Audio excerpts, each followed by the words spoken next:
on your podcast face. Idle thongs.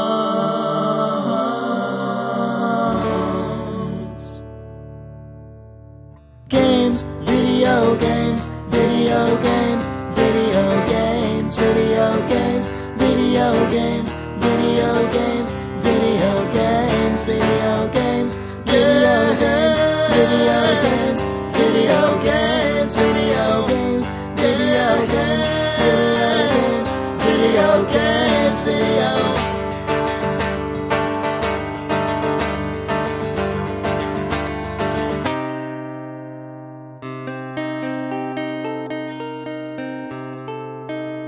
Video games.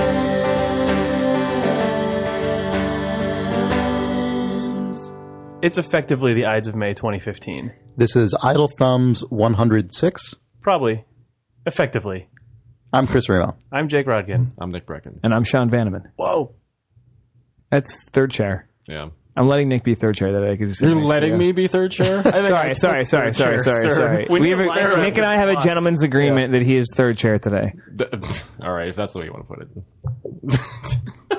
Everything's a threat to you. What? Yeah, this is true. Oh, God. Is this our seg into Into Tammany Hall? into our Yeah. Tammany Hall playthrough? Yeah, probably. For right, Idle Thumbs fine. Board Game Minute, a weekly segment Cool. which makes no one listen to our podcast anymore. right. Well, we just went from saying what is a popular game that people will listen to this podcast to hear about, and then Tammany picked Hall. a board game you cannot buy. What is a limited release Kickstarter board game? Oh, there we go. Yeah. I bought a board game on Kickstarter called board game, Tammany Jesus. Hall, Yeah. done by some fans of this game that I guess Nels was telling me this weekend. He's a friend, Nels Anderson, who's the lead designer of Mark of the Ninja, who's hanging out with us this weekend too. So, hi, Nels. You're probably listening to this, and thanks for coming and visiting. Nels Kasavin, they call him. Yes.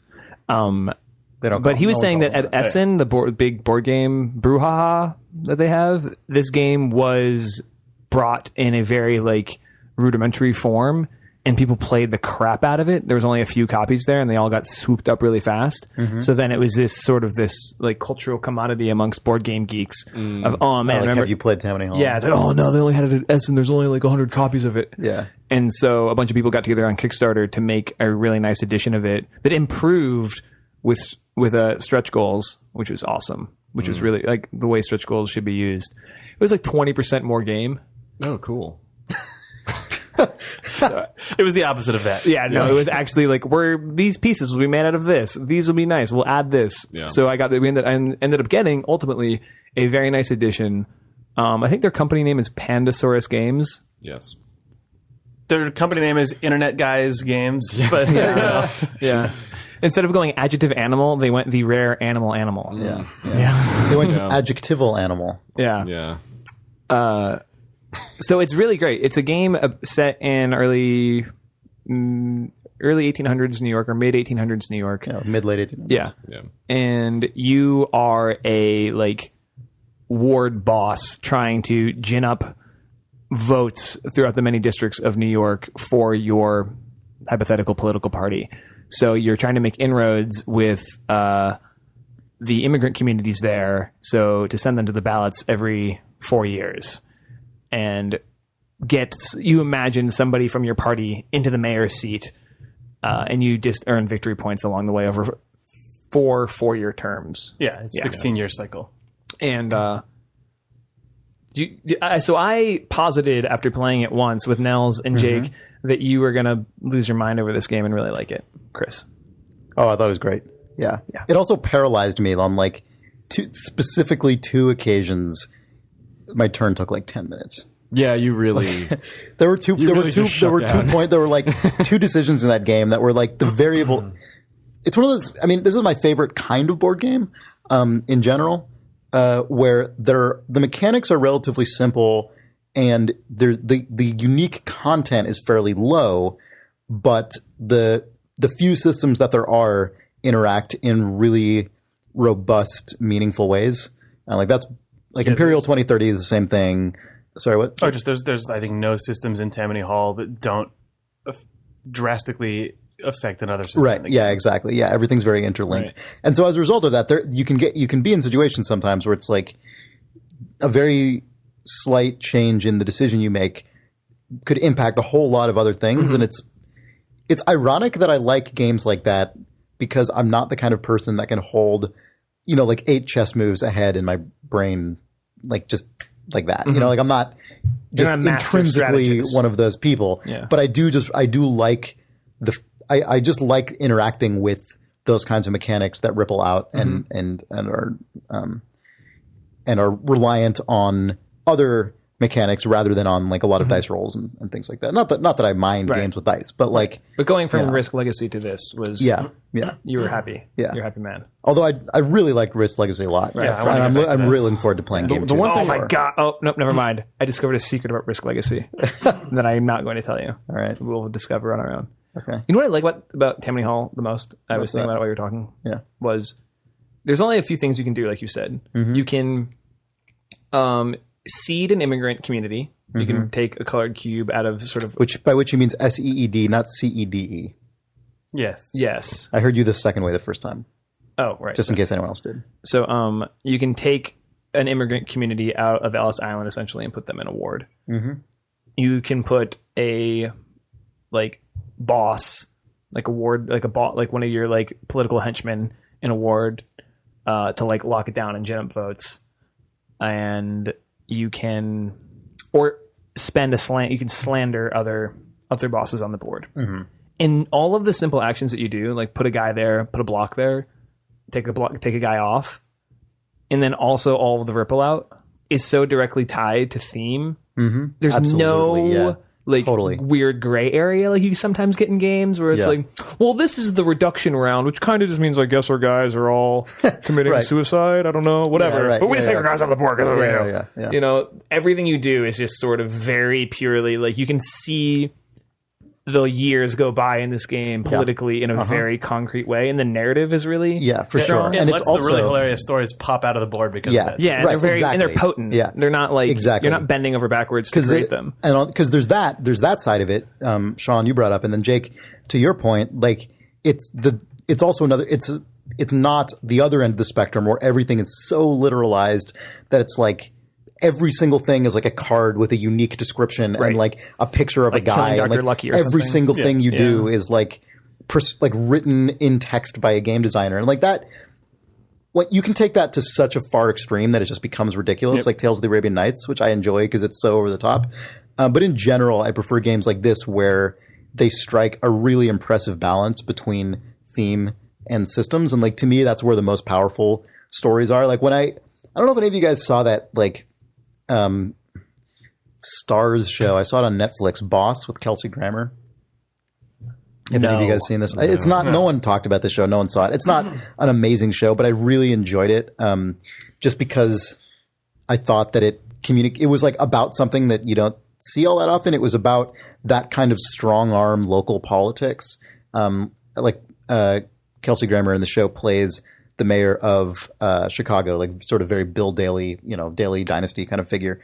And the show is about like he has particular goals he's trying to achieve, and then he has like particular weakness that he's hampered by. And the show is like how he exercises his political will. I mean, it was like the more recent example that everyone knows is House of Cards. But the thing that was cool to me about Boss was that it was like ultra local. It was all about like one city and the extreme exertion of power over that domain. Like it was. I mean, House of Cards is a better show. The Wire is but kind of like that, even though it seeds out beyond the political. But with Carcetti and all those things. And the Wire is like much more. The Wire is like much more realistic. Boss, the character in Boss it's very larger than life. Like it's it's like almost Scarface-esque, and it's just the ridiculousness of this character's power and ambition. It's also a story from the top down, it sounds like, where Yeah, the Wire it is. it kind of goes the other direction. Yeah, right.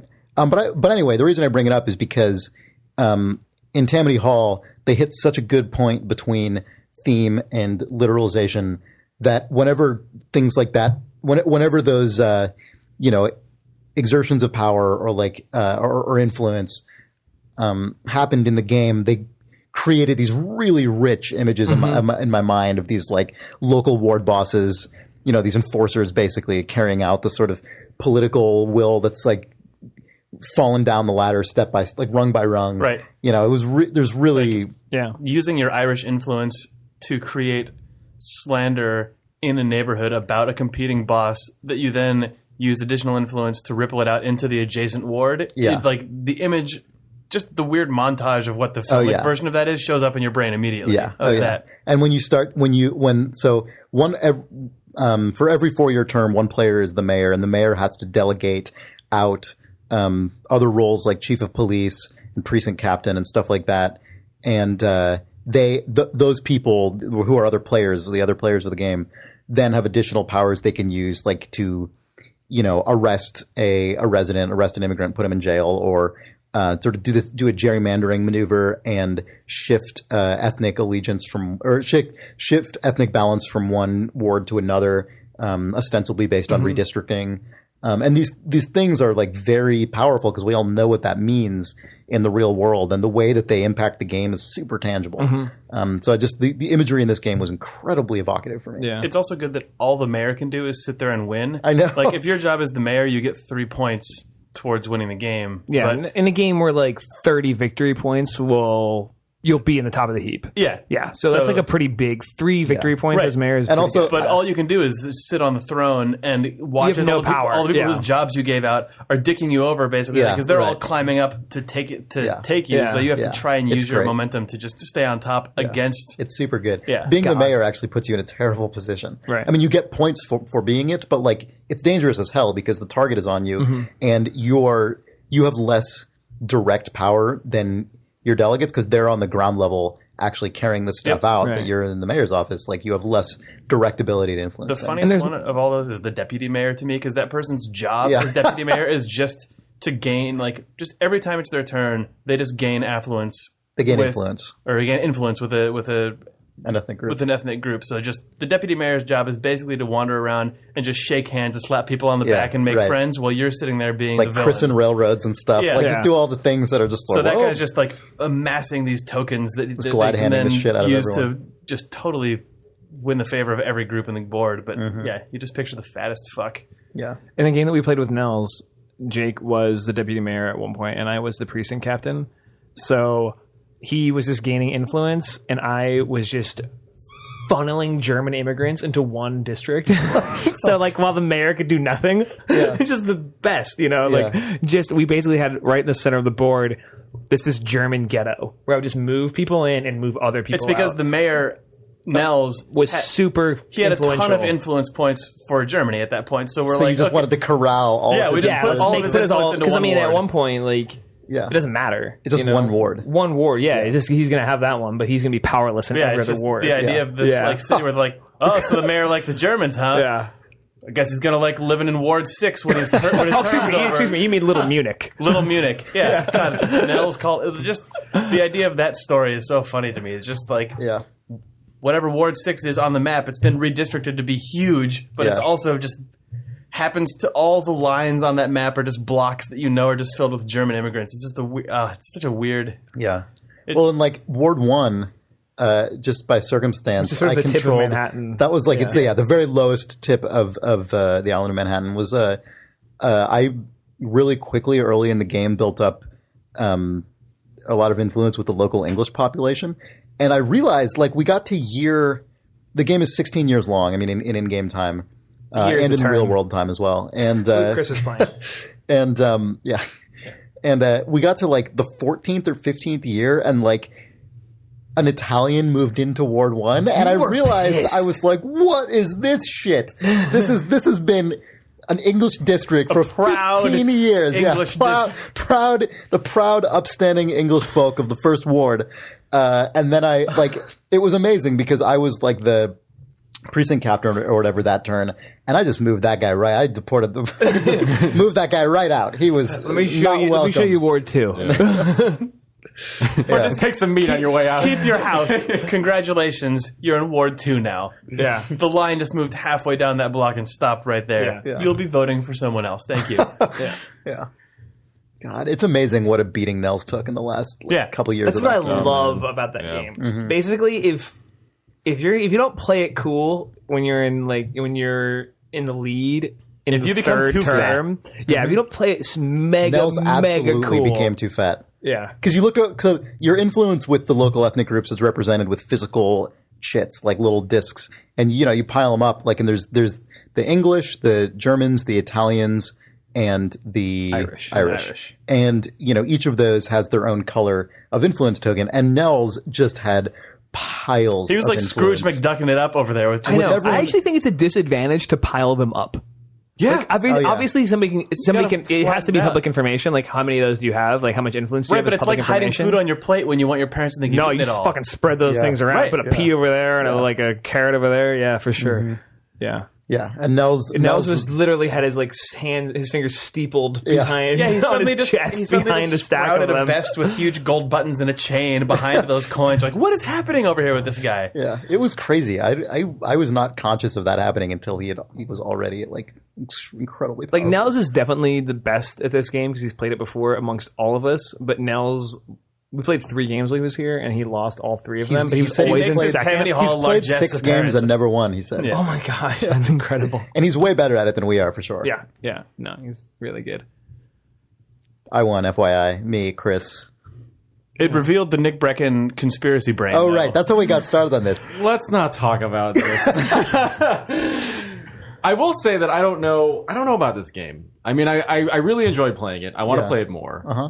But the end felt arbitrary to me, and I don't know if that's going to be the case every time. That's the question. Arbitrary, I have about like, this game. arbitrary in in the sense length, that or I basically just determined who won that game. That's by not doing that. arbitrary. Yeah, Wait a that's minute. Well, but it kind of is because it was just like, well, these are 2 of my friends.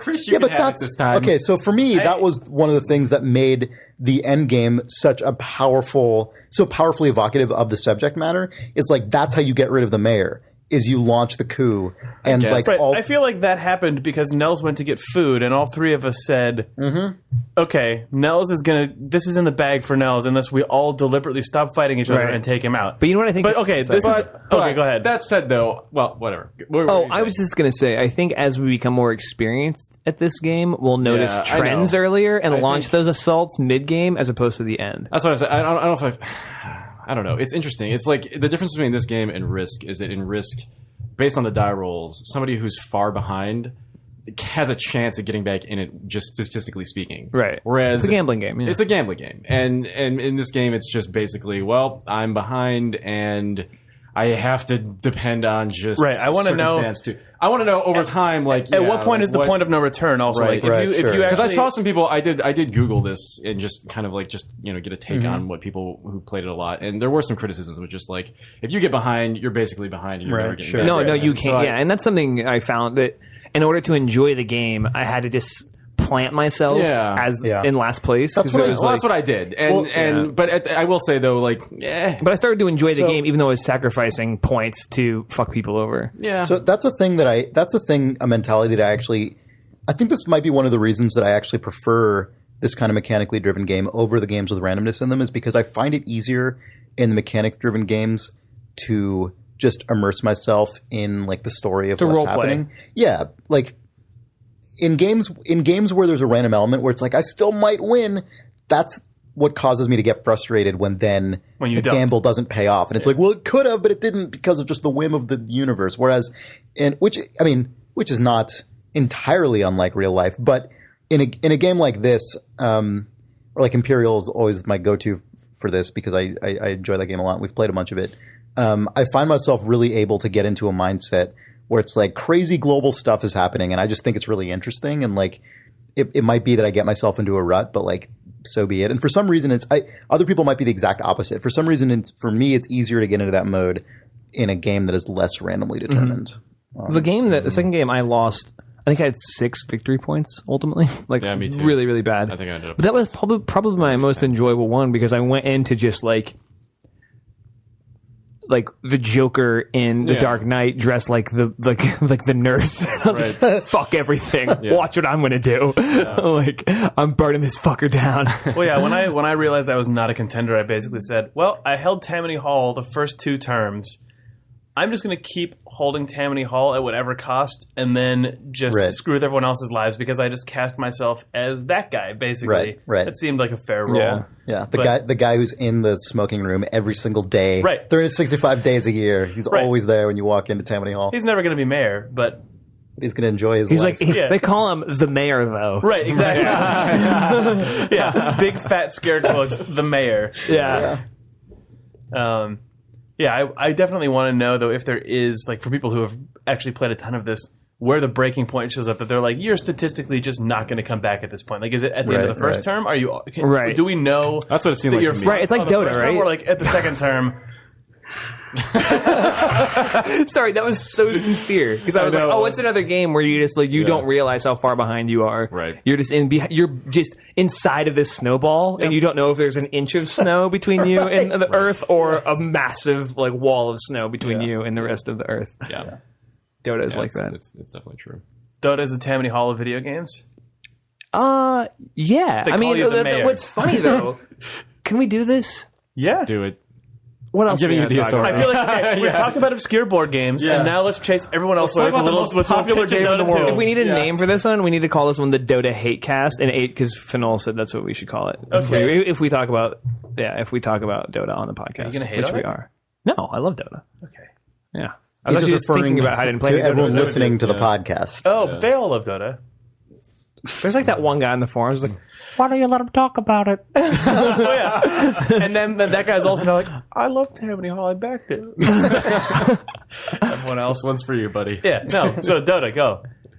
No, so because so much of your power is distributed not just in your experience points. So like if I open up the tab, right, I can be like, oh my god, they have a level 19 guy and I'm only level 14. We're fucked. Yeah. But it's also in your items. items, So in how much gold your team has accrued. You can think you're in it, right? You can think Yeah. you're in it in the EXP game. You're like, oh, we're all about the same level. But then open a spectator. You can't do this as a player. This isn't hidden to you. Like EXP graphs essentially and gold graphs are hidden from players. But if you're spectating, you can just pop those right open. So you pop that open, you'll see that it looks even Stevens, but some teams got 15,000, 20,000 gold advantage, and the other team is just like, come on, guys, let's do this. Let's defend these towers. We'll get a team wipe, and everything will be great. And maybe they We're will. even in kills. It's fine. Yeah, exactly. That You were means not nothing. even in kills. Doesn't mean anything. And that's only something that's really become really prevalent, like obvious to me as I've played a lot of the game. Where The second I spectated a single match, that became really clear to me. Right. Just like because I remember spectating a match with basically our Dota team, and I just wasn't in it. And I was watching you guys play, and I just knew that you thought you had a chance. And I was like watching the graph, and it was just negative 10,000 gold the whole time. And I was like, oh, if I was playing this game, I would feel like, oh man, we're on the cusp of coming back. Right. There's just no chance. So somewhere there's a Tammany Hall, just right. basically Tammany Hall Grandmaster who was looking at our board yesterday. You made like 2 moves, and he just went right. He just shook his head sadly. Yeah. And the second year, when you decided you were just going to lock down Ward 4. right. Yeah. He's like, Yeah. Yep. good one, You cool. locked it down. Anyway, Good I'm job. gonna go get some I was food. buying Peace. your 5th branch. Yeah. Oh, But yeah, I like that game a lot. That was fun. Dota? Nope. You don't like Dota? We haven't really talked about this. It's okay. Well, we're not gonna right now, but Whoa! Dota hate cast confirmed. I like Dota just fine. But it Whoa! but it was This not. is like that friend of yours where it's like, what? You don't like Rick? Rick's fine. when I said no, I was. You said This is you finding out that Chris really actually doesn't think your girlfriend's that cool. Yeah, right. I don't know. Oh, look, Amelia's okay. No, Amelia's wonderful. Sean's wife is the best. But But no, Dota 2 I was a little bit. I thought that was over. I was too. I feel like now you're just trying to compensate. Yeah. no, I actually do. for your second wife, Dota 2.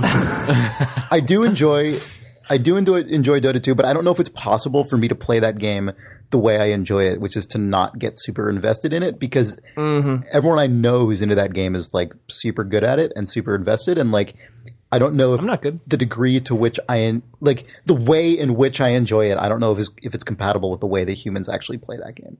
Right. You know It feels what I a little mean? too all in for you. Yeah, right, exactly. Which I don't know if I'm. You were also you played Tiny for your maybe 10th match ever, and you were in like 7-2 and 11 or something. You were wrecking fools.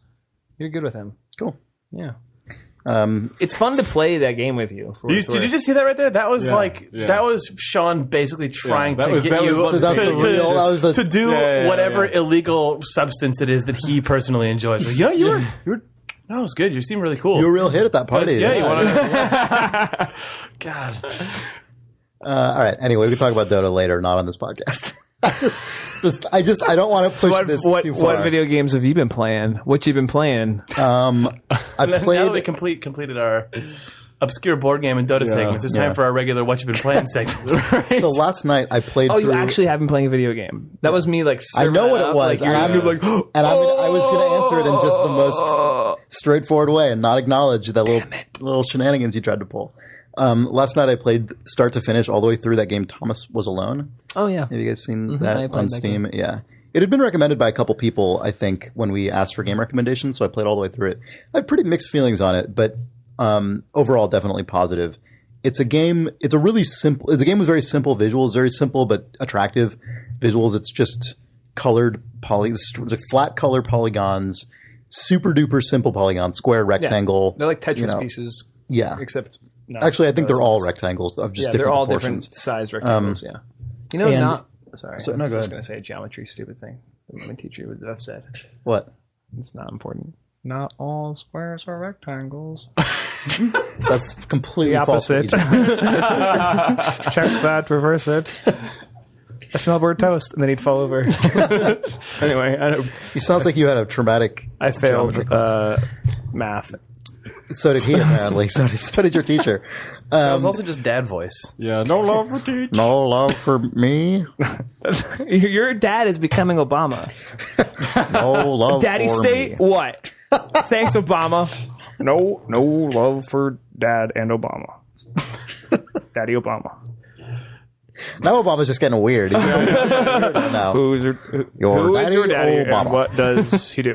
I am your father. Your dad. No love for me.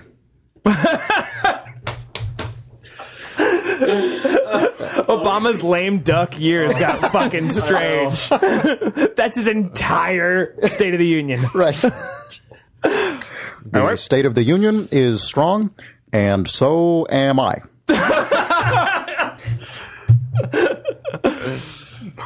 Anyway, Thomas Was Alone has nothing to do with Obama, or does it? Well, let's think about that. Yeah. So it's a platformer where you just control these little rectangles, each of which has different properties. So some of them, jump farther. One of them has a double jump. One of them can float in water. They're all different. And there's ostensibly this story about how they're actually like rudimentary AIs that start to gain sentience within some kind of system and gain awareness of some sort and try to escape the system they're in. I don't know. It was all the narrative stuff was a lot less effective for me than it was probably supposed to be. It felt a little bit too kind of precious for its own good. Like the music is this very, very, very, very sparse, melancholy kind of piano thing. Like like an indie game.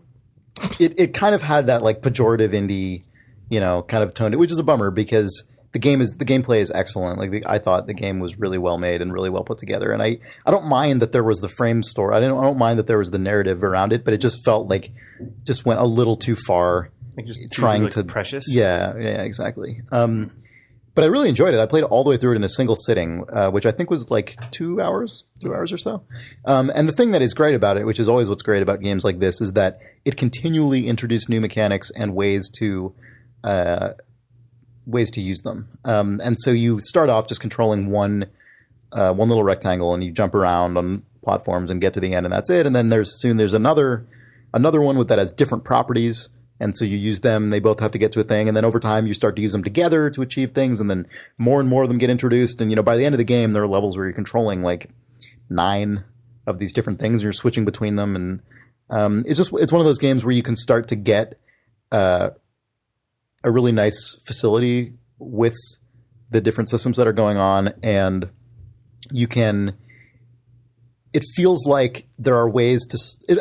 It got to the point where it felt like I was finding little loopholes, not like bugs, probably because I suspect the designer is aware of them, but little loopholes that probably are not strictly necessary to complete the level, but that you sort of figure out how to exploit the way the physics work in a way that, stuff, exactly, that let you feel like you're particularly accomplished, which is always fun in a game that, in a side-scrolling kind of semi-physics driven platformer game, which there are lots of, so it's nice when you play one that feels really complete and thorough in the exploration of its mechanics. And that goes a long way. And so it also didn't overstay its welcome. I feel like if this game was for some reason 6 hours long, it would have been a bit much. I thought it was really well put together, really well designed. I liked it a lot. It's like $10 on Steam, I think. You liked it so much that you beat it. I did. It's like, I rarely... I mean, this is a short game, so it's not saying a lot that I completed it, but I did complete it in a single sitting. Did you play it, Nick? No, I didn't. Good job, Nick. I played it in the IGF, but I was a narrative juror that I was only in... God, it's so funny. You don't play games in the IGF like you should.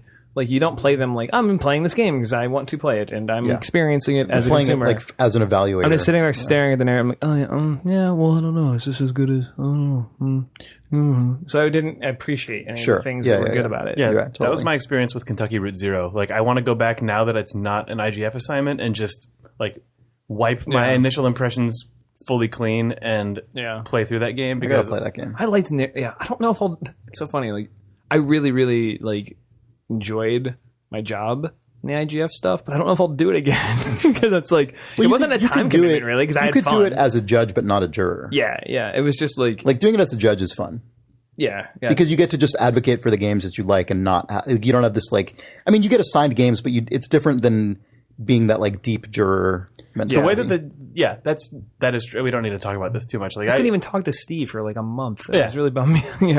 I was an IGF judge and I judged a bunch of stuff, but the thing that started freaking me out entirely is that whenever I would submit a thing, the judging system would just assign me a new game. Oh, that's new. The back end is nice as a judge, but I basically, or like every now and then I would just get a new dump and I would just like, it was kind of paralyzing because I eventually was like, I'm never going to do all this. So then I felt like I was becoming what the sort of accused problem of IGF judges are, which is that you just kind of start giving cursory glances. My initial assignment of 7 or 8 games, whatever it was, I played the shit out of them. And then I was like, I'm not going to be doing justice to this job anymore. Right, yeah. And leap out of a window. But anyway, I don't know. I mean, that is the one good thing about being a juror is you sort of, I don't know, there's no hard limits. I don't know how much of this you're supposed to talk about, but like there's no sort of when you're determining who the the finalists are, like who's going to get honorable mention, who's going to win the whole thing. You're just sort of pulling from the entire pool of 500 games, whatever it is. Those have sort of been stack ranked already by the judges. Yeah. So you don't really know how deep to go. And there are these games, right, that sit right at the cusp that aren't at the top of those that are really the ones you want. There were the ones that don't have like universal everything. Like something like, okay, this is a bad example because I really like this game. Like Hotline Miami was in the zeitgeist, right? So it's going to be way up towards the top. Yeah, that's how it works. But then there's a game like Heart Life that I can't remember where it was in that ranking, but it did feel like one person advocated for it and then another person did. And it needed to get that traction in real time rather than already having come in. I don't know. It was so like, it made me really That's neurotic. amazing in the case of Heart Life too, because it just swept. Yeah. Well, it made me so neurotic looking at the list of all 500 games and being like, I bet 35 at the top are the ones that the good one is inside of that chunk. Right. Or maybe it's the 10 at the top. How much time do I have? Right. I think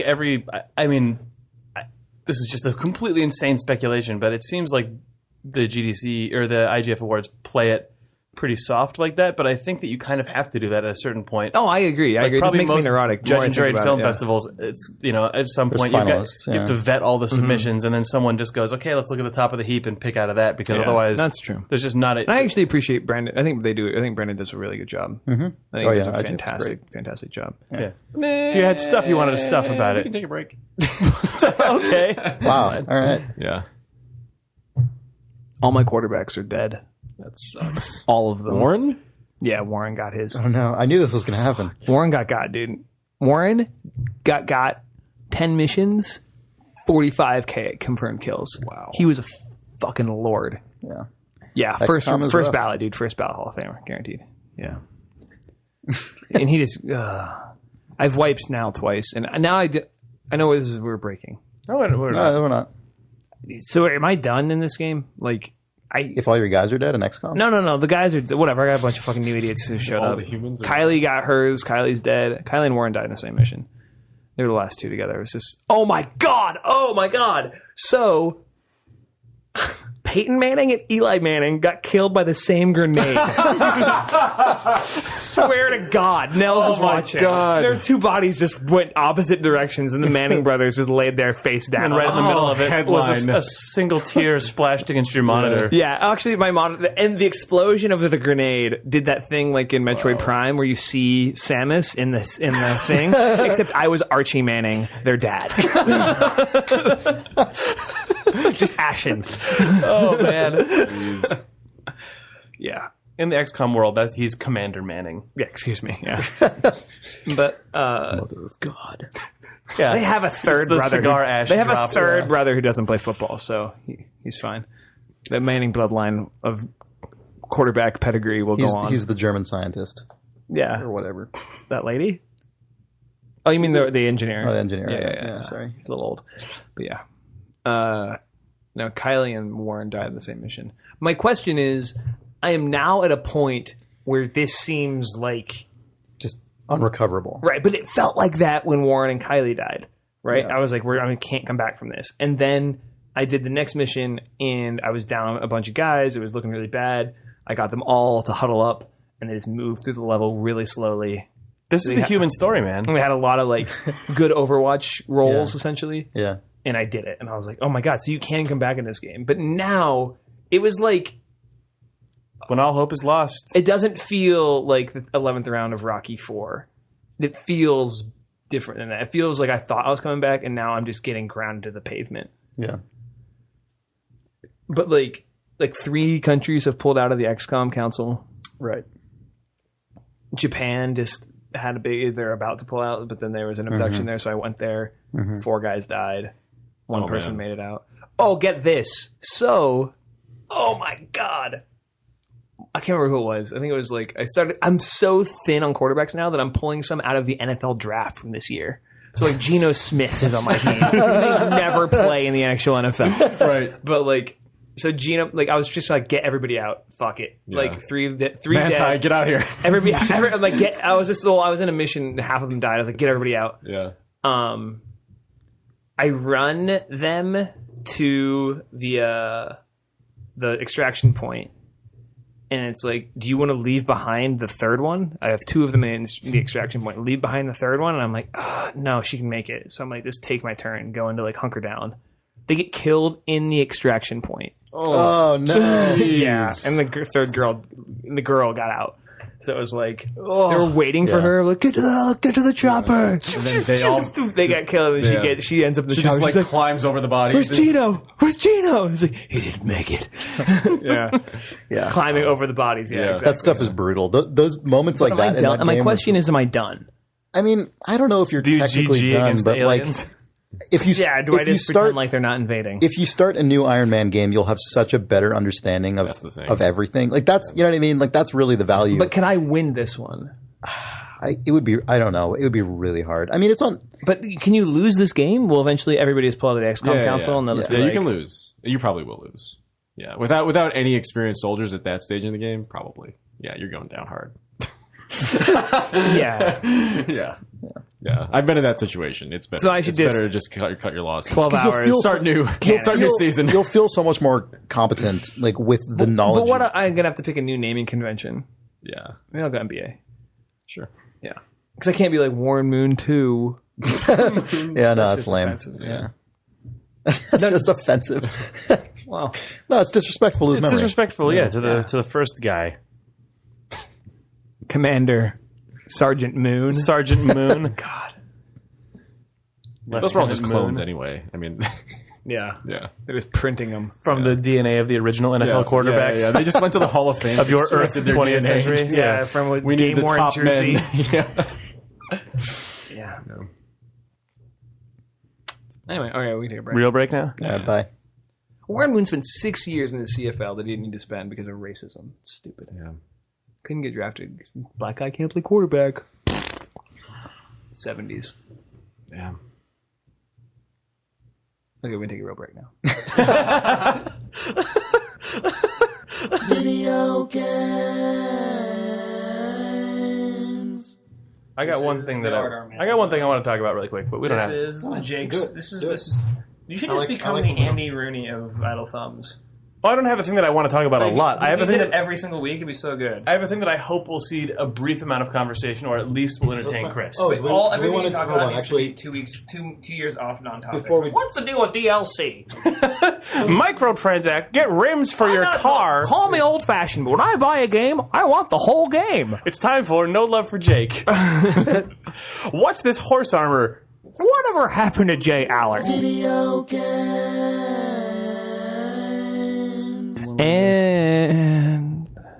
And we're back. Hello, Steve. Steve's here. Welcome, Bye, Steve. Steve. Bye, Steve. Bye, Steve. Bye, Steve. Thanks for See you. introducing the second half. Oh, the game looks cool.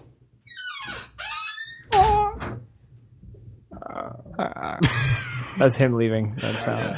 Oh, weird. And then He was just walking down the hall, just going, ha, rah, rah. And he, Ghosts.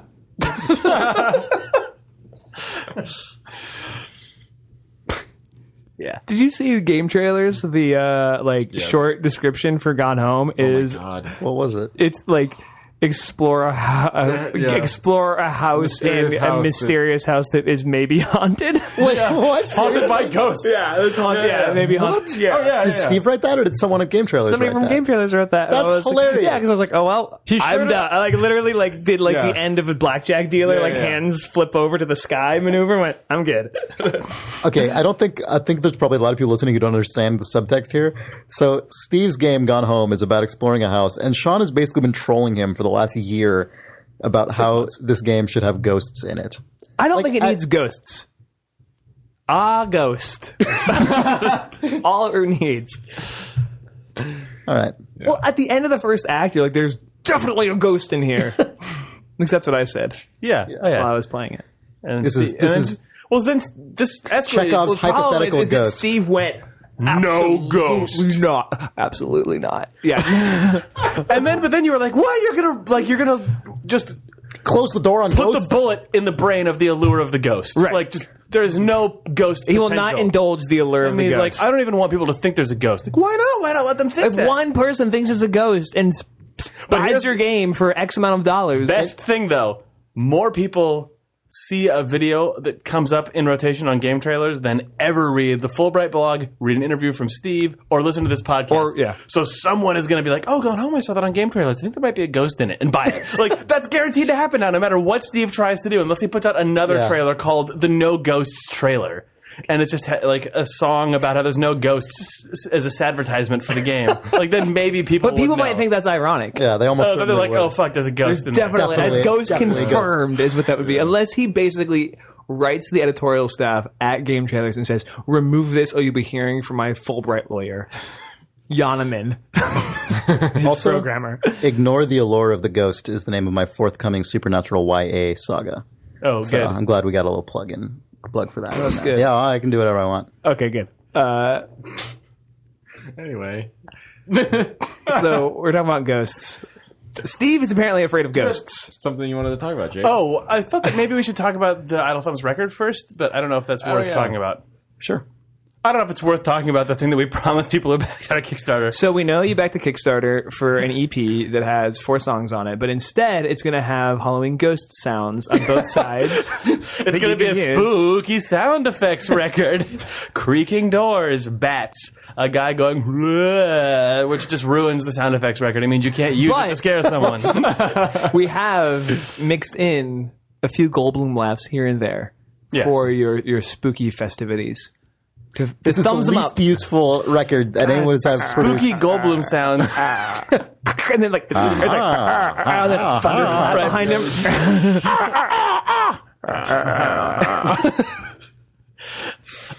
Exuberance. It's Anyway. so scary. Here's the thing about the record is we're doing it for real now, and we're thinking about getting a few extras. And we're kind of curious if people would buy them. By which he means printing extra copies. Right. Just for the economics of the whole shebang. Yeah, the number of people that backed it is at a number that just doesn't actually make sense for the manufacturing amount. So we're still like figuring out a couple things, but if you're the type of person who would spend in the neighborhood of above $20 but less than $30 ish, who knows? No promises with that about the price point. Just send us an email at questions@idlethumbs.net and say, yeah, I'd be interested in that. Yeah, because we don't really know. The songs. There's 4 songs on it. It's a 4-song sonnet. Highly likely that is what it is with the Idle Thumbs theme music, which is the new recording that we've been using since. Yeah, these are all brand new recordings. The Idle Thumbs theme music, the Fanboys Lament, the Wizard, and Space Asshole, and those are all. Yep. You've heard the new theme because it's at the beginning of this podcast, but the other 3 have not yet been released. I did new recordings of those. Yep. And then the art on the sleeve is done by Campbell White. It's beautiful. Who's the bomb. Yes. And it's sort of Space Asshole inspired. Yeah, it's a really cool, like, sort of hexy, isometric rendition of a scene from Space Asshole from... But there's a lot of artistic... he took it's some a scene artistic... from Space Asshole. It's not a scene from... No, I know, but it's not from Red Faction Guerrilla. Yeah. It's a cool, just space, crazy... chaotic space scene. It's one of the 2 pieces of art from our Kickstarter that was a truck driving off a ridge destroying people on a mining colony on Mars, but they're 2 completely different interpretations. Vincent Perez poster was one, and this one is very different and cool. Yeah. Mm-hmm.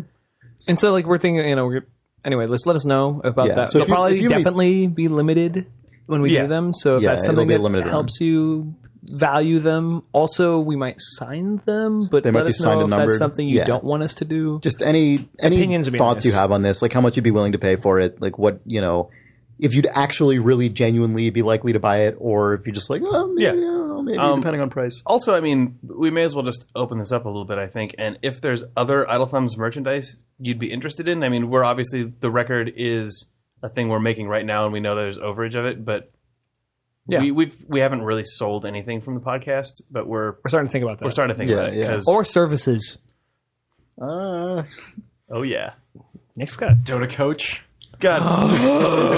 Chris, your personal Dota training. Come on, you got one more rep in you. You got one more round. Come on. Chris's tentative little sounded like it was actually just the beginning of the most apprehensive version of the theme song. It was like, and Dota? News store Dota coach. Yeah. So that's a thing that we're talking about. So, do you want to talk about something else? It's stupid. It's stupid. Before the podcast, I started just reading the front page of Kotaku because I wanted to see if there was something that maybe I wanted to talk about. And there were a lot of things that I really had no interest in talking about. And I was really sad that I even actually learned many things because as goes the real news cycle, as goes the video game news cycle, I guess. It's just people are writing about this probably because it's depressing. But the thing that caught me is, did you guys read about that? I guess it's a Chinese browser-based game called Wartune. Yes, I brought this up to Nick the other day. Oh man, they came under fire from the ESRB. Yeah, this is the game that I was talking about. They came under fire from the ESRB because their banner ads boast about the fact that their game is rated AO. And the ESRB is saying, please don't do this because we didn't even actually rate your game. So there's a game now. It's like an escalation in the arms race of, remember like the Evany ads from a few years ago that were like, play discreetly, my lord, with the girl with the boobs. Yeah. So it was just, the game had nothing to do with that. So now the new thing is boob girls and an old English font saying 18 plus game AO, and that's the entire ad. But the game contains none of those things. The game is just like you build castles and shit. I assume that's what all these games are. Yeah. What's crazy about this is that there's nothing prurient inside of the content of this I don't know. game. I mean, there's I'm sure there's like sexy artwork that's like 2D art of a character, right? But there's not. We'll know in a week, Nick. The guy. But like the games themselves are these really standard. This is standard kind of online game thing. But like the thing that's crazy about it to me is that it reminds me. The arc of public perception of the boob ads for online game, it reminds me of the McIGN kind of kerfuffle from several years ago. Do you guys remember when IGN first did the site takeover with McDonald's? That was the first notable non-game site takeover. And it was like a huge deal. And there was like a Penny Arcade comic about it, and it was on the blogs. Like everyone was going. Now it's almost shocking to find a major game site that doesn't just always have a takeover going all the time. And no one comments on it anymore because that's just how it is now. But a few years ago, that was a huge deal, and people were outraged by it. Same thing with Ebony ads. We should do when the Ebony ads started, it was like with like Tolstoy. when the Ebony ad started, it was like, what is this bullshit? Like just boobs and a banner ad, and then says, "Play Ebony, my lord," and that's the whole. Like, the final shit? Ebony ad actually was just boobs, and it said "Play discreetly," and didn't. That's right. Yeah, that's true. Yeah, a photograph of boobs in a bra. Yeah, and there at the time there was like. The company responded to the ads. I mean, there was just like this huge thing. Now, it's seemingly all of the games in that category now just do that, and it's just how it is now. According to the article, one of the slogans in like the tiny text in the ad says, in quotes, "You deserve an orgy today." And the writer said, though when I created an account to play it, I never ran through any age getter verification, nor did I participate in any orgies, but then I only got to level 2. So, there's probably not orgies. Yeah, no. It's so funny you bring up this game in particular. I guess everyone's noticing it because I saw there was a banner ad that I did a screenshot of because it was so outrageous, and I wish I kept it because I can't remember what the tagline was, but it was just, like an almost naked elf lady with just the full height of the full height of the ad. And this tagline was just something like, "My body is your playfield." Didn't we run across this while we were talking about this or something? Yeah. Like I was just on a webpage randomly and that just popped up. Yeah. Yeah. It's so brazen. It is so preposterous. It's the thing about this that I love is going so far as to use the AO rating on it, which is exactly what porn and exploitation did to the X rating, which is why X turned into NC-17. The game your parents don't want you to play. Well, it's like, this movie's rated X. It's rated so many X's, it's triple X. And then the MPAA just has to go, okay, there's nothing that's rated X. So, if people are just like, it's rated AO, like, AO doesn't sound imposing at all, but, trying to, I don't know, I like that the ESRB has to be like, okay, no, it's not. It's not rated X. We've never seen this before. The registered trademark AO, like it even has the circle R next to it. Yeah, right. And that's why the What is MPAA imposing on their mark? Yeah, that's why the MPAA did has standard ratings graphics, and they trademarked NC-17 and stuff, so pornos could not start doing this. But these guys don't give a fuck. I think that's the case here, but they just don't care. Yeah, right. Yeah, just tilt that A. Right. And then you'll be fine. They should just says adults only game or AO game A-O. They should just get Steven, the guy who did the Adult Thumbs logo, to make a rating called sweet, sketchy, weird. It's called one. Porno Game. Yeah, the thing that they put in the ESRB ad does include just has the R in the circle. Yeah. And they went to the ESRB partner site and downloaded that vector. Oh yeah, all that stuff. Because you know how the conversation went. They said, "What are they going to do? Just send us a cease and desist?" Yeah. And then everybody went, free press. Rating it saying AO is so they got funny a to me, Kotaku front. They got the biggest banner ad out of this. Yeah, it worked out great for that. Yeah, Kotaku literally did run a grid of all of their banner ads. So we just solved all their problems on a podcast. What is that? Wait, let me see. I want to see the grid. I want to see what other one. Oh, it's amazing. God, the fact that their marketing guy. What if I told you I get all 6 of our banner ads on Kotaku for free? Right? $3.99. Done. Watch this. Yeah. Brings in one Photoshop layer. Yeah. Going to lunch. But we're not rated AO. Just wait. Yeah. 18 plus game AO. It's so good. Hey kids, you want to play an AO game? Didn't even know there was an AO rating, did you? What's AO? Well, this isn't rated that, but what if it was? Yeah, gross. That's the guy who just describes it as having sexy broads in it. This is a real question. This game's all kinds of sexy broads in it. Does that because any kid can pick up an iPad and just type in a boob? Do you think that's probably what they're typing? A boob. Whatever. A very uncreative kid, me. Do you think Anthony Boob? There's still the same amount. It's Anthony Weiner. Do you think there's still the same amount of charge with that stuff, with that rating stuff? I remember when I watched Terminator 2, and it was our movie, and then my neighbor's mom was pissed that the kid watched it at our house. Right, where you're like, look, I can just go look at boobs whenever now. Yeah, like I can see retina display. It's harder boobs. for me to not see boobs. Right. To move through a boobless life. They sneak Ads for through like boring ass castle games on the internet are full of boobs. Boobs show up in fucking Google image search. Whether or not safe search is on, you're gonna see naked people on the internet. You will. Right. Yeah. Just looking for stuff. There's gonna be like sexed up that animated girl from Brave. Do you see that? Oh, I saw the that. new Disney princess. Yeah, She's a little curvier, little sparkly dress. Yeah. She Come hither, stare. She's all grown up. She's a teenager, but now maybe she's They a made her woman. more attractive. They sent her down. Who are they? What is this? When Disney inducted her Disney. into the official like Disney princesses brand. version of her? Yeah, like the hips got smaller, the chest got bigger, the hair Wow, got a that's a little fucking less bummer. curly, Yeah, and the then direct- Brenda Chapman, the co-director of that movie, just was Is like, "This is What the disgusting." fuck is That's happening pretty here? fucking lame. Yeah. Yeah. The thing about She that, does look really hot. the thing about that that makes it tough for me to know like how much people are prejudging that or not is obviously okay. It's fucked, but it's one image and it's the one that is the sort of like squiggly, cheesy, painty one that shows up in places. But also those I guess characters in that line get right. rendered in 300,000 different ways. But I mean, still, that all stuff. There's a Disney style guide, and if it's not in there, it's not out. yeah, That sort of that's thing, true. you know what I mean? It's highly suspicious. It's Yeah. garbage. But the point is, do you think does that AO thing mean anything to anybody under Right. 18? Or is there actually just like an old guy who's like, hey, I feel Right. like that's more. I feel like their audience is not so much kids for this. It's like right? It's like That's the point I was going to get. Yeah. to. is it for people for whom that AO like still has some weight? Right. Yeah. The allure of interesting. yeah. I don't know. Because kid- for old 'cause kid- sleazers. Yeah. Because I We're feel all like just I don't know. imagining the man that would actually, Well, there's clearly a lot of. He's in this room somewhere. I mean, Oh god, I are you remember gonna get when the Thing reference. Well, oh god, I remember when when all the Ebony stuff was going around, like the company came out and was just like, "Well, it's like the most successful thing we've ever done, so we're not going to stop." Like it was just really just like it's working super well. So fuck all y'all. Yeah. Anyway, rated AO. There's a game on Greenlight right now called The Novelist that people should check out. That Steve tweeted about. It's by Kent Hudson. Yeah. It's kind of similar. It's kind of similar to Gone Home, except the family's there, and you are a ghost. Oh, so good. Anyway, it needs a bump on Greenlight. You should check it out. Yeah. What's it called? The Novelist. The Novelist.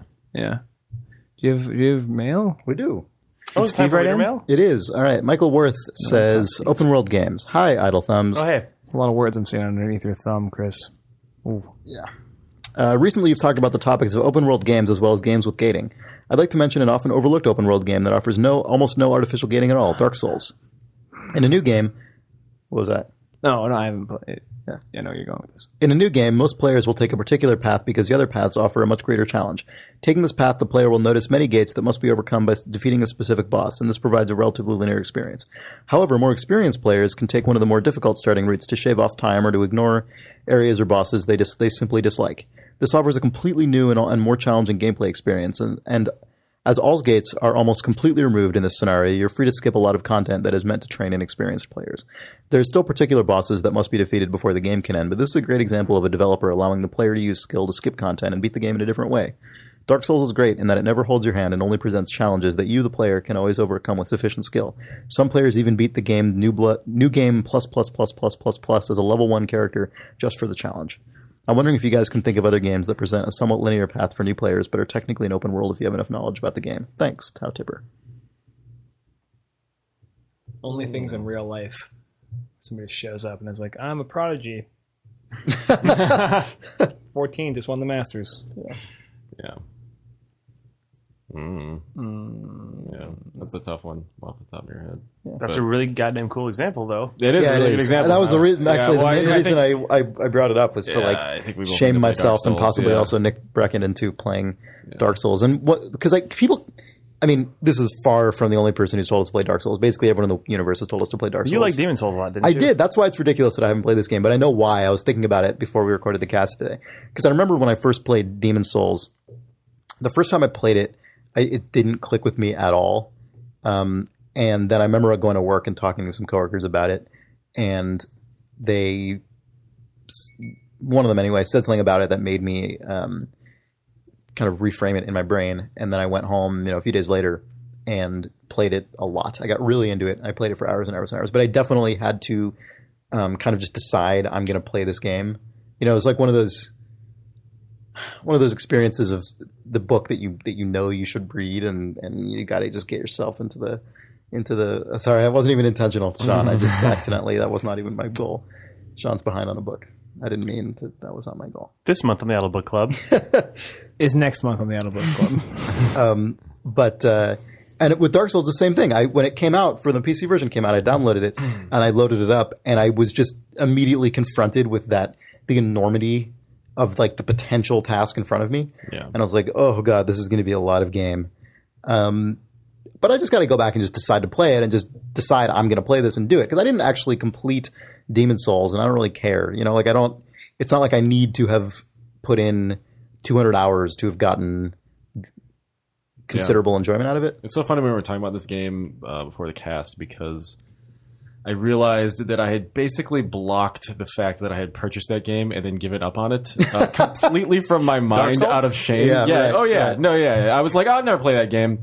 Oh, wait a minute. Yeah, I gave it a real shot. Oh, really? I'm trying to remember. I think I may have played 2 hours of it and gotten just nowhere. I think I just basically just ate shit. Because I remember like, I think I bought Demon Souls or maybe somebody gave me a copy of it. Yeah. And I had no idea what was going on. Like, Yeah. I just got destroyed by that game. And then I remember Dark Souls. Everyone was like, oh, Dark Souls is amazing. So I was like, all right, this is the time. This is my time. I'm going to rise to the occasion. And then like 2 hours later, I was like just sobbing, fucking throwing the controller down. Like, so I'm going to watch you play it and probably get a lot out of that. Well, I don't know. We'll see. It's weird. Because I really thought Demon Souls was such an amazing game, and I've heard Dark Souls does good or better, so I don't know what my problem is. Yeah, but yeah.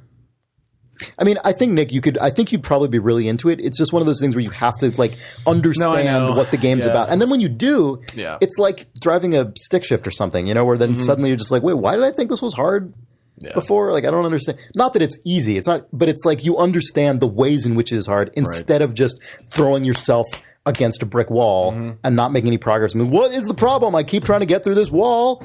I'm just all bloody now. But there's like, just kept that going. Oh, I see. There's just loose mortar, and I can just remove the bricks. Well, it's funny reading that. What? That metaphor just kept going. Yeah, that was good. What do you do with the bricks when you just throw them at the 80 million possible to defeat monsters that come at you in Dark Souls. Okay. They were behind that wall the whole time? Yeah. Didn't realize it was masonry centric in the game. Sounds hard. It's weird. It's a strange choice. Yeah. But yeah, I definitely have to. Apparently you can just complete the whole game in your underwear or whatever that guy said. Yeah. Yeah. If you're not, I mean, well, for some reason when he described New Game plus and beating it in level 1, I thought of the Ghost and Goblin guy in his underpants defeating that game, and I don't know why that is the image that. Sorry. Yeah. So then I just said that and realized that that's not what the guy said in the email. Yeah, but you can basically do that in Demon Souls. I mean, you can basically play the game in your underpants. I assume Dark Souls is similar to this, but like in Demon Souls, you level up obviously, and you get more powerful things, but like. Ultimately, you kind of just want to get to the point in that game where you're just never getting hit by melee attacks. Like you just understand the systems. It's like in playing Doom, right? Like in it's Doom, like playing Mario, even like you just jump, and don't get hit by anything. Which is just at odds with modern game design, which is about like recharging shields and like all these things that make you able to withstand many bullets or hits or sword strikes or whatever it is. Whereas in Demon Souls, it really is back to that like Doom style thing where it's like you just don't get hit. That's the game. Like, I mean, it's not the game. There's obviously more to the game. But like in combat, that's important. So understand the patterns and the timing, and you get into a flow that's awesome. It's really, really good. I think it's a lot of old school, like Galaga. Like if you just held down the shoot button, but the only thing you focused on was not getting hit, you'd eventually beat the game. Yeah. If you never got hit. Exactly. Yeah. Yep. Anyway, so I gotta give it a good shot. The guy's question, actually, he had a question, and I don't know what the answer. Oh. I mean, we couldn't think of one. Someone on the said Mario and Galaga. I can't remember where. I think someone on the Alpham's forums maybe was talking about like Morrowind recently, about how uncompromising like the kind of mid-series Elder Scrolls games were with that stuff. I don't know. Yeah. like Daggerfall maybe. A lot of those things just end up gating you by the fact that like you don't have a big enough sword to stab that. Yeah, well, I think that's what the guy means, kind of, right? Like, Yeah. You get the good thing. Yeah. I mean, it's true. That qualifies, I suppose. You can fly around if you know. I mean, I generally like open world games where it's not that I can't get across that bridge to Manhattan. It's that there's a fucking scary right. fucking thing up there that will eat me. I agree. So I'll get to that guy when I see fit. The first thing that I was reminded of was oh God, sorry, real quick, just to piggyback on this. Wait, sorry, Jake, what is your thing? Oh, what I was going to say was the thing that the Far Cry 2 developer talked about in the early test versions of that game, where you would set something on fire, then it would just crawl across the entire map and burn the final boss to death. So, yeah. That's not a skill-based thing. That's a mistake. Yeah. But I just, Yeah. I wanted to talk about Far Cry 2. Why wouldn't anyone ever? Yeah. I played Sleeping Dogs for like a few hours, several hours. I really enjoyed it. Yeah. It's the thing that was most difficult for me to get over is the thing that I just in general have trouble with in games that are where the character animation, like where they're heavily animation blending centric, where it's like, oh, you transition from the run state from the walk state to the sort of jog state to the run state, and like as you're turning, like all the animation states are blending, and like you go right into a jump. They always feel really like sluggish to me and hard to, like your guy will be running down a corridor in a market or something, and he's like this, just the most agile motherfucker who's ever lived. Like he can take on 12 guys at once, with just incredible grace and like mantle these things, but he still can't help but like crash through everyone as he runs, and I'm like, I feel like I could avoid people better than this guy. And that's not a like knock against the game. It's just a thing that games like this always feel that way to me. Like the GTA games and Assassin's Creed and like stuff is really obvious. Like I never felt that way in Arkham Asylum. Oh sure, you know what I mean? Like there's not an old lady buying a melon. Yeah, but it bums me out in a game like Sleeping Dogs, where the thing that's so awesome about it is that it's in this really well realized, dense urban environment. And there's people everywhere, and it's like these people are really not even all that close to me. Yeah, Assassin's Creed. It's all over the place. Really, but it's good though. No, it's great because he like swoops by them and he like pushes them. What does he do? Like swoops by them. He Smoops by them. That's what that's called. But anyway, it's a fairly minor Smoop thing. is to move by an NPC. I thought his name was Smoops Byam. You mean Smoops Biden? That's what I was hearing. That was Joe Biden's cat in college. The inspiration for the Assassin's Creed series? Yeah. Smoops Biden was recently fired from Ubisoft. Oh man, that's a bummer. By the way, It's too bad. It's the worst. Yeah. I hear Smoops isn't going to take it sitting down though. No, he's anyway. Poor Smoops. But yeah, I'm enjoying Sleeping Dogs. The funniest moment for me was when I must have had like a DLC thing because I got this game a while ago, and when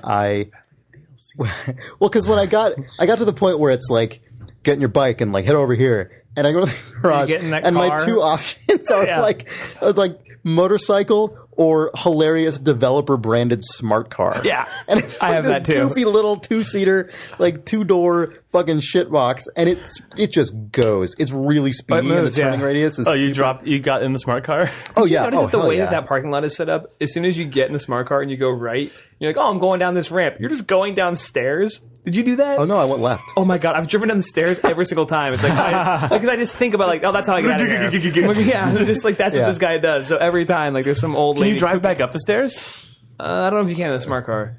I did it once in the motorcycle, but yeah, God, it's like your Top Gun flyby is just going down those stairs. Yeah, because there's some old lady like straining noodles in the window, and she looks over there, and she's like, "Oh, that fucking guy!"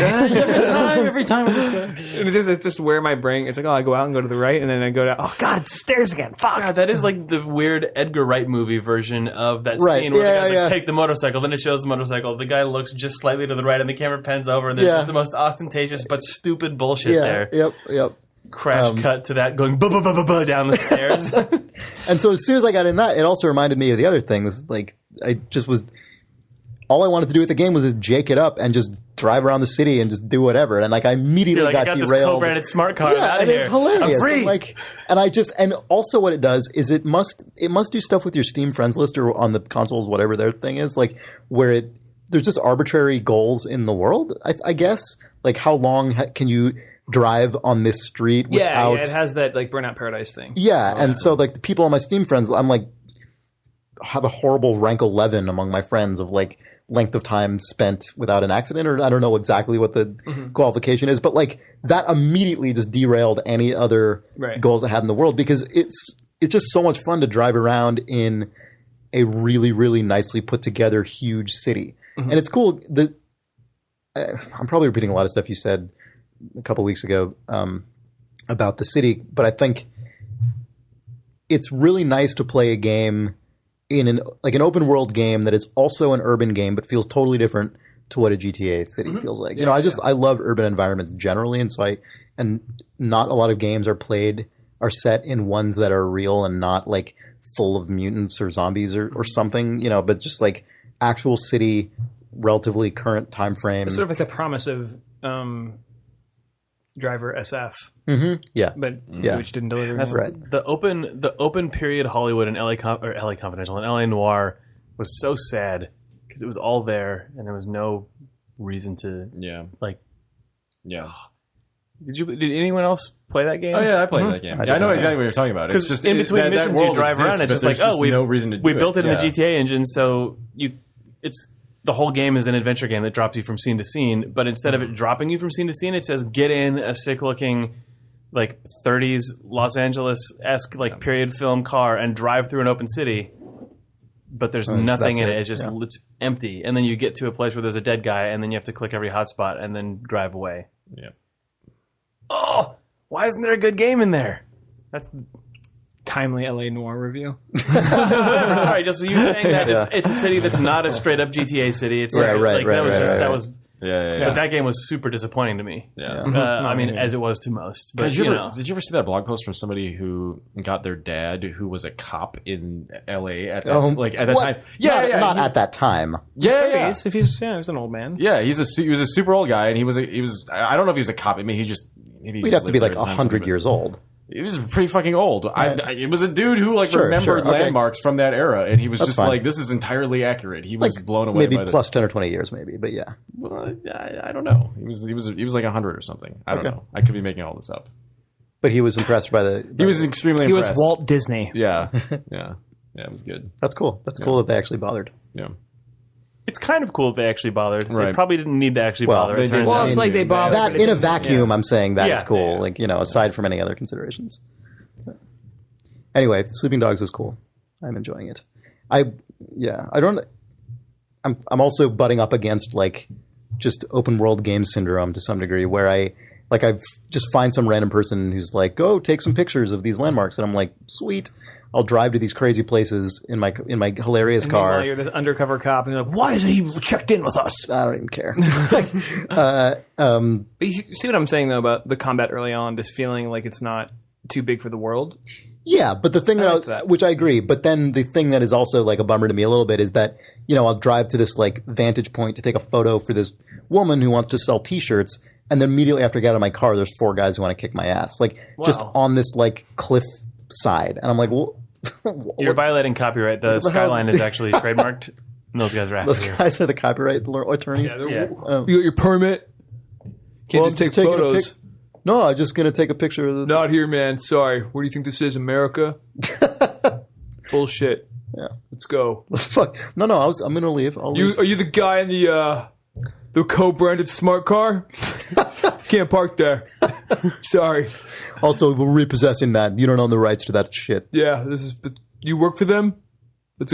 No, I was just... you make video games? It was just in my garage. Dork? I don't know. When's the new Blops DLC coming out? And then a sick fight ensued that was very measured. Yeah, and then he killed a guy with a tire iron. Yeah. Yeah. And like that fight was the one where I was just like, I don't know if I need to do this. But then you got in your car and you surely drove it off the Vista Point. And I didn't. You son of a bitch. I know. I really enjoyed that mission in general, other than that one moment. But it was just fun to just drive around. Like you drive to like a temple, and you climb all the way up the like stepped, you know, entrance of the temple, and you go in and you take a picture, and then you leave. And it was the best. True. Like it was just like a really nicely well put together asset. Just go up there, look around it for a while. It's gorgeous. True open world B content aficionados know that the secret mission then is to find the seemingly most efficient way to the next point, which actually involves you crashing down as many like foliage-laden hills. Well, you know as what's possible. actually funny is that this is so weird because the completely extrinsic reward. This is usually the kind of thing you got to be suspicious of, and maybe I should still be suspicious of it in this game. But it ended up being effective. The completely extrinsic reward of me being ranked against my Steam friends for amount of safe driving time ended up in game making me obey the rules of the road way more than way more than I otherwise would have. I'm like, I don't know, it's an interesting way to play with like that kind of. It's not the way that it matters in real life, but the game is telling you it actually matters to obey traffic laws. So although you don't want to get in.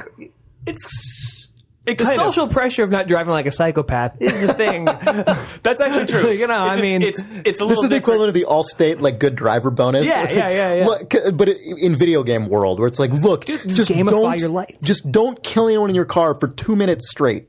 Just hold out 25% for 2 minutes off. and 13 seconds. That's the time to beat for the guy ahead of you, and you're golden. Yeah. Serrano from Major League 2 will offer you a discount on insurance. Also, the president from 24. He's that good hands guy. Yeah. That good hands guy. Love him. What's not to love? We have more mail, or just want to? I think we can do a one and done. Yeah. That was like a bonus. That was a chunky mail. Mm-hmm. Yep. Well, that about does it here for us. Thanks to everyone who reviewed us on iTunes. That was very nice of you. They did that. Mm-hmm. Feel free to keep doing it. Create new accounts. Tell your friends. Spam it. Vote early and often. You deserve an orgy. Can we get some silence? Damn we've been getting hours of that from this guy. We're waiting, Nick. Wow. I know. It's fine. What is this? It's just like I feel like this is like prodding the crawfish to like get the going. Your and then you just throw them in there. Like what is that? Every week it's got to just be like your gravestone get is the going to poker out. Get freaking going. What? All right, now we're ready to go. He fucking hates everything. God, you got him going. Apparently, that's what it takes. I know. It's what your epitaph is going to be, "What is this?" True. I think you've been contributing very nicely to the podcast. Thanks, Sean. I appreciate I thought that Kerbal stuff was better. I would say you've been better than any of the bullshit Chris has brought. Let's do a podcast.